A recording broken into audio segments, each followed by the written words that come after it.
Hi, Mary Me.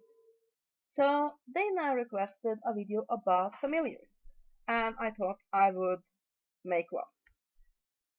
So either I'm going to post this video today if my mother's internet connection is willing, or I will just save it on my computer and post it when I get home. So yeah, um, first of all, let me say that Benny is so adorable. I just want to give him a kiss. Is he a Chihuahua or some sort of mix of Chihuahua? Anyway, he's completely adorable. So, yeah, what is a familiar? Well, that's a debated subject.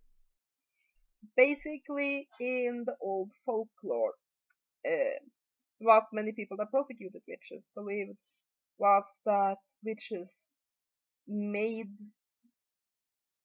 pacts with spirits who then took the form of either animals, either physical animals, as they possessed a cat or manifested as a cat, or as spirits that moved around them and helped them. And one such being was the witch's cat, which was basically a mass of hair and all of such thing and milk and blood that the witch then let loose. And it would suck the milk out of the neighbor's cows and vomit it out in the witch's bucket. So it's a milk thief. And but really, if you look at it throughout the ages, you have seen people who are magical people who have animal companions of some sort. And basically, I think that the exact definition of a familiar depends on what system of magic you're using and your own definition. For me, a familiar is a very spiritual animal, but a physical animal who bonds with you and becomes a great help and support for you in your magical work. Now, some pagans that I know call all the animals in their lives their familiars.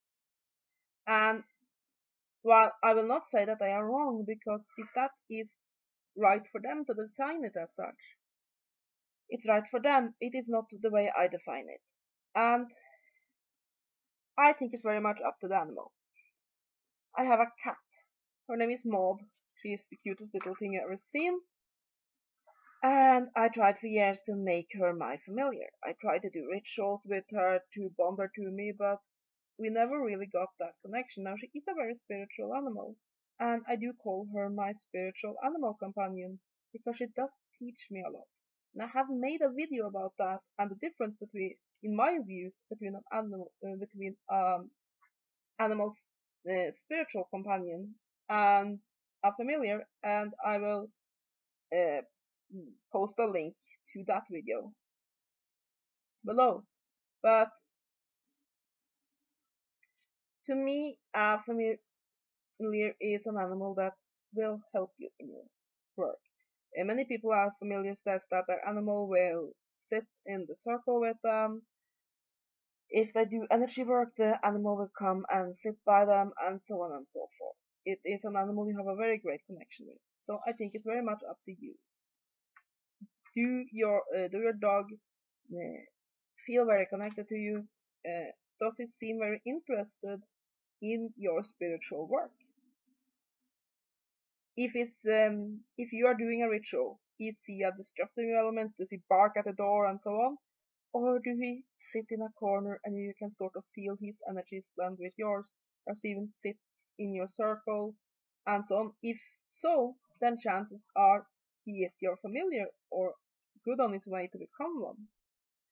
But if the animal doesn't seem interested at all in your spiritual work, then chances are he is just your friend and your pet, at least the way I see it. And I do not think you need a familiar to work magic. I don't have a familiar, I have a spiritual animal companion. But I do not have a familiar. not the way I see it. And I think that as with teachers, a familiar will come when you need one and you're ready for one. And if you feel that you can have that connection with your dog, then definitely you should ask him. What I would do is that I would sit down with the dog one day when he's calm and there's a calm atmosphere around, and I would perhaps light a little incense if that doesn't disturb him. And I would sit down with him and pet him and talk with him, and I would tell him, I would very much like your help and advice and friendship on my spiritual road. And if you would like to be my familiar, then I would very much like to have you as such. And then you can see if something happens. Perhaps you'll have a dream where he accepts your offer, or perhaps you'll become more interested in your spiritual work. But if he still looks completely uninterested, chances are he might not be the right animal for you to be your familiar, but that doesn't mean he isn't a great pet and a great friend. Now you also asked if power animals, totem animals, the various forms of spiritual beliefs around animals that basically spiritual animals that attach to humans, if they are the same as familiars. Again, it depends how you look at it. By the definition they used in the Renaissance to when they had the witch trials, it is probably closer to a familiar than what most Wiccans and other pagans view familiars today.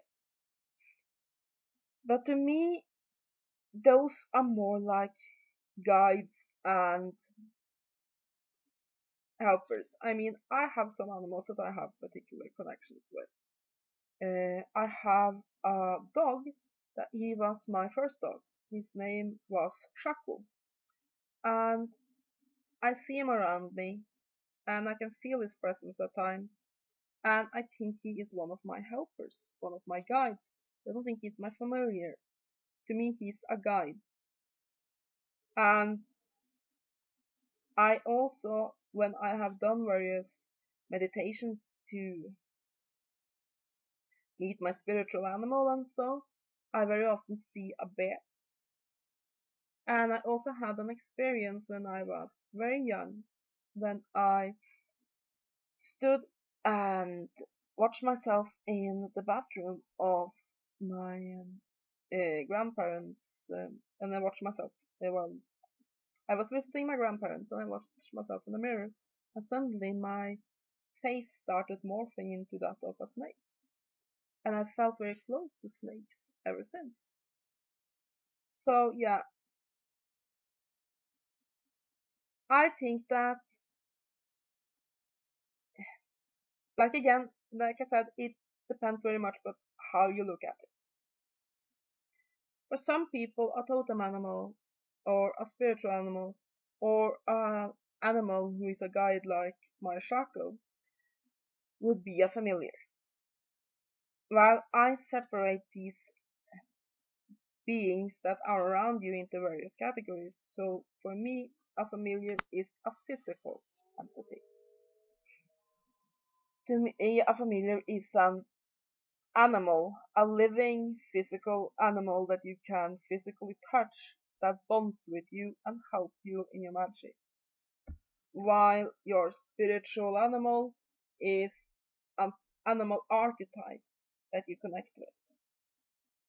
And one particular animal in spirit that you connect to, like I do with my Shaco. It can be a guide, a helper, just a spirit that watches over you, a spiritual teacher. And a spiritual animal companion, as I usually call Mob, is an animal who is that's physical, but is also very spiritual, and who becomes a teacher. And I separate between these concepts. But not all people do. A lot of concepts within the occult is very the concept floats into one another, and it's very much depends on your how you look at it. And I don't think there is one right and true way. Everybody has to find the way that fits most for them. So yeah, I would definitely, if you feel like this Benny can be a good familiar to you, yeah, ask him. And if it seems like he's accepting of it, I would do some ritual, either from a book, or you can make a ritual yourself, where you uh, bond yourself to him as your familiar. And then you have to include him in your rituals.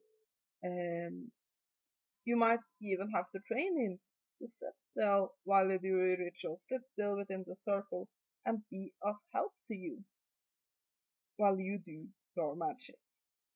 And yeah, that to me is a familiar and physical animal that helps you with your magic. Simple as that. But yeah, I would really recommend that you read a lot about it, both online and in books, and watch various videos about it, because there's a lot of various opinions about what familiars are. And really, you should take all the various people's opinions and consider them and then form your own opinion on it. Because for you, perhaps any pet that lives with you and that you get a spiritual connection to is a familiar.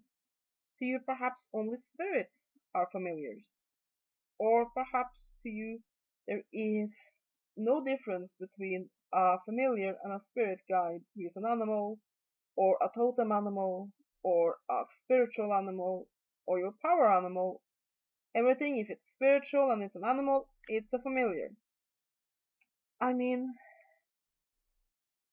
and if you look quite a bit back in my videos, I had an argument with this other poster. I think, what was his name? Maladante or something like that. Anyway, he had this idea about familiars, that familiars are spirits that um, we as magic users form connections to, and that we don't do the magic ourselves. It's the familiars that empower us. And I mean, like I said, I argued with him because he decided that that was the only way. It was the only true way. And he got very, very what shall we say, angry when I said, no, I don't think that's the only way. But I mean, it's a completely decent idea of what a familiar is.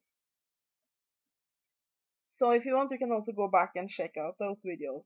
So, and I only mention them to show that there are so many different opinions about what familiars are.